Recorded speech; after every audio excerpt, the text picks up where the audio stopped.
What's up, everybody? Welcome back to my channel. We got some crazy and breaking news when it comes to crypto and XRP. We got a congressman who tweets at the SEC chairman, and we got a crypto exchange using customers' accounts to fund risky bets and risky businesses, and we got more XRP news. But first, I'm going to talk about the price of crypto, and then we're going to get straight into it. Looks like the market is finally picking up. We're still under $1 trillion, but Bitcoin is at 17,815. We got Ethereum at 1,325. We got Tether finally back stable at $1, but how long will that be? I don't know. But we got XRP at 38 cents. But folks, it never ceases to amaze me. In this world of crypto, things are constantly happening since the Black Swan event of FTX, since Tether implodes under $1. But look, we got Congressman Tom Emmer tweets at Gary Gensler because Gary Gensler is meeting at Squawk Box. But come to find out, Tom Emmer says, interesting, Gary Gensler runs to the media for Squawk Box, while reports to my office allege he was helping SBF and FTX work on legal loopholes to obtain a regulatory monopoly. Folks, I cannot make this up even if I wanted to. This world, there's people who are for crypto and there's people who are against crypto. And we as XRP holders have been trying to get into his office to discuss why he thinks XRP is a security and what we can do to rectify that. Meanwhile, you got FTX coming in and meeting with Gary Gensler as of March 29th, which is my birthday. He met on that day with FTX, and I can guarantee you they paid to meet with him. Not only did they pay to meet with him, but then we have a chart by Gabriel. This is a chart, and I'm going to blow it up. This looks like a pure money scheme. You have entities within entities that's flowing money back and forth to each other to make it look like it is actually liquid, when we know that FTX is actually insolvent. They don't have anything. But he says you need to be an entity maxing. You need at least one entity in every haven: Caymans, Dubai, Panama. You need entities within entities, all managed by different teams with different governance structures. You need entities that own each other, like a snake eating its own tail, because it's going to come through one business to the next business, and it's going to go right back to that business. But this is on a bigger scale. Folks, this is wrong. This is messed up. And the fact that Gary Gensler allowed this to happen and allowed them to be in their office to try to find loopholes to be the monopoly. Well, guess what? FTX is not going to be the monopoly because they are insolvent. I can guarantee you, folks, Gary Gensler is a snake. I never trusted him the moment that he came in, and everybody gave him praise, saying he talked about XRP back in his MIT days, and saying that he's pro crypto, when he's telling you that he's neutral crypto. But what in fact is going on, he is trying to make every crypto a security, and he got one step closer when the library token was classified a security.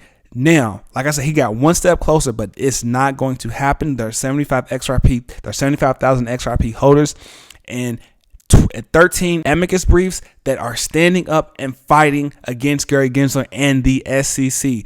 They are backing Ripple for support. You got attorneys that's not even a part of the situation now made themselves a part of the situation when it comes to the Reaper amicus brief. That is, how insane is that? At the end of the day, we do know that it is going to come to the courts, and it's going to come to the judge that's going to make the ruling. If they don't settle before, it is going to come to the ruling, and it's going to be XRP is not security. There is so much utility for XRP. There is so much.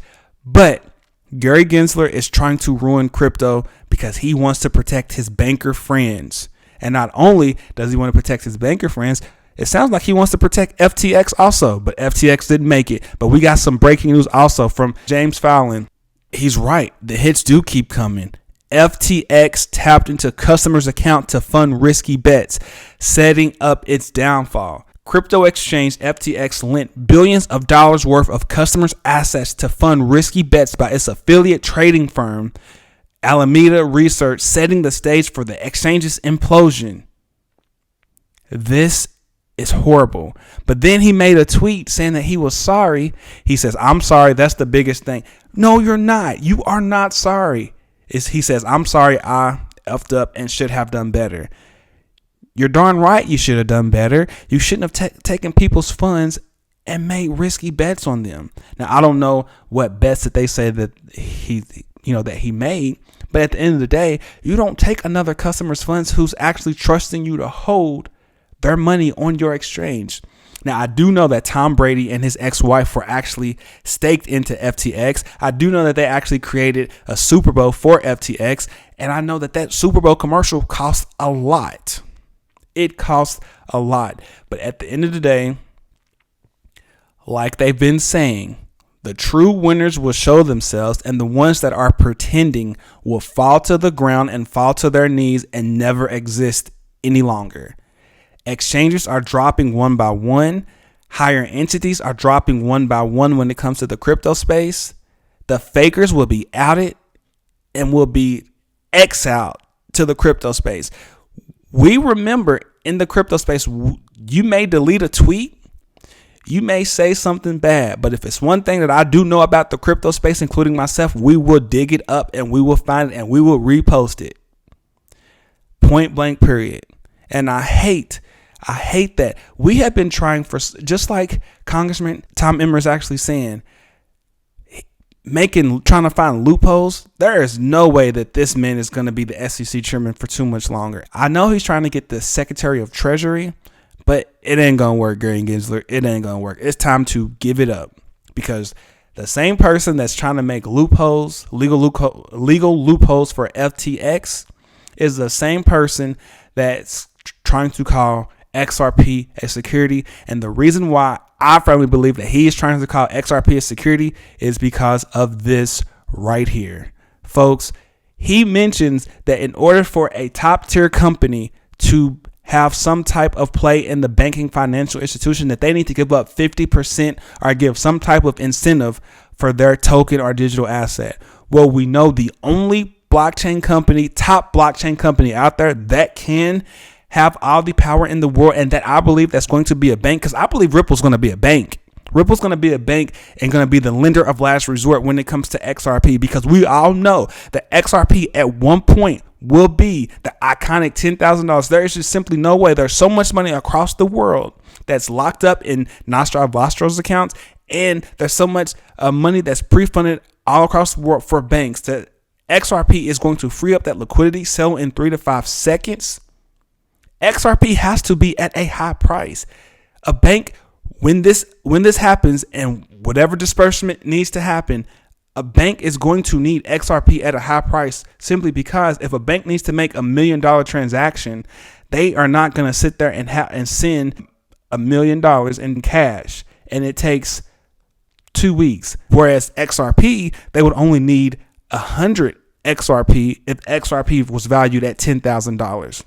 But I'm going to let him talk about it, because if you don't believe me, I'm going to let Gary Gensler actually tell you. In order to be a part of the banker situation, to have a new payment system, you need to give up at least 50% of that digital asset or token and or give incentive. And the only company, like I was mentioning before, that has that type of volume and that type of crypto and digital asset power is Ripple with its XRP escrow. Its XRP escrow has over 50 billion and maybe a little bit of 49 billion. But this is what he says. This comes from his own mouth. Watch and listen.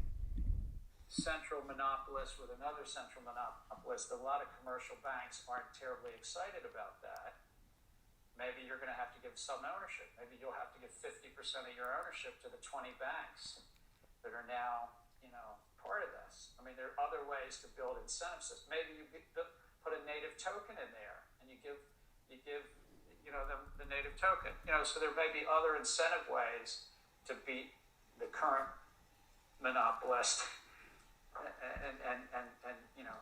But I, having been around commercial banks for a long time, they really are looking for ways to replace their aggregators in their back office, whether it's clearing, settlement, exchanges, credit agencies.